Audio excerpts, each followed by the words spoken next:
ఈ వారం ధనుసు రాశి వారిని పరిశీలించినట్టయితే మూల నక్షత్రం 1, 2, 3, 4 పాదాల్లో పుట్టినటువంటి వారికి విలువైనటువంటి వస్తువుల కొనుగోళ్లు ఏర్పడుతుంది.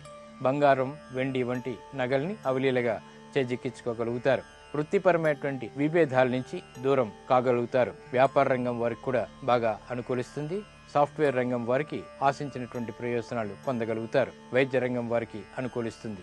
గృహ సంబంధిత కార్యక్రమాల్ని అవలీలగా పూర్తి చేయగలుగుతారు. శుభకార్యాల్లో కూడా పాల్గొంటారు. పూర్వాషాఢ 1, 2, 3, 4 పాదాల్లో పుట్టినటువంటి వారికి విశేష స్పందనతో కూడినటువంటి కార్యక్రమాల్ని నిర్వహించేటువంటి శక్తి లభిస్తుంది.